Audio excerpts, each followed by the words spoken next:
Welcome back to expertvillage.com.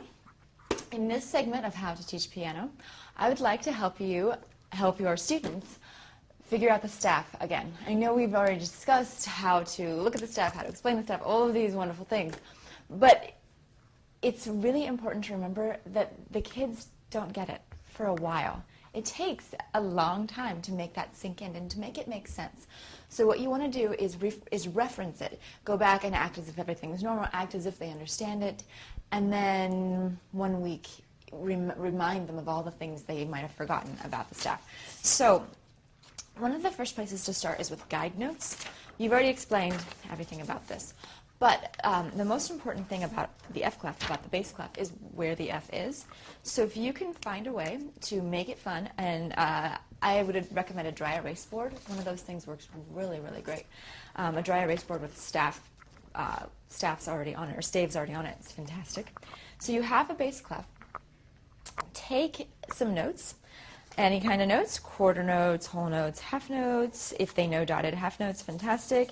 If they know eighth notes already, fantastic. And see if you can have them practice on the F in random rhythms. I'm also, just these two things I noticed, you would notice I didn't do them in time. This has nothing to do with time signatures. This really has nothing to do with making the music sound like music, which happens always, as we know. This really has to do with seeing if they can make one note happen on the piano. So I have this great note, last 4 counts. 1, 2, 3, 4, 1. Perfect. And they'll find it really, really easy, and it makes them feel good that they can do something really, really easy and they can do it really, really well. Then you add another note, in this case, a G or an E. So you have F, F, G. Really cool, because that's just one change. They don't have to deal with like a huge amount of changes. They can see that F is here, so that means G must be here, and that'll be really easy for them. 1, 2, 3, 4. 1, 1, 2, off. Cool.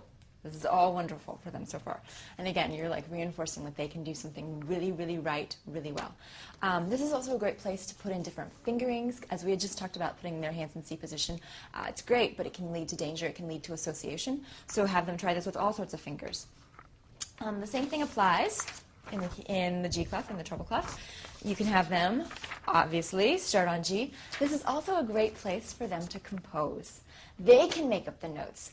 Do you want a half note? Do you want a whole note? Do you want it to make it last for 4 counts? And they might not even know the names half note and whole note at this point, but they do know, oh, I can make notes last for different amounts of time, which is really cool to them. And it sort of gives them the creator feeling, like, yeah, I'm in charge here. So start with G, and then grow to other notes. Grow to either the A right above it or the F right below it. Watch out, because you're dealing with F and G in this staff too. Just make sure that you acknowledge that this F and G are different than this F and G. They are different on the piano. They sound different. Here's this G on the treble clef. Here's this G on the bass clef.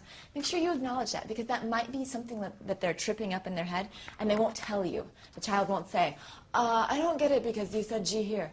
That's not something that they can articulate, but that's something that you can anticipate for them.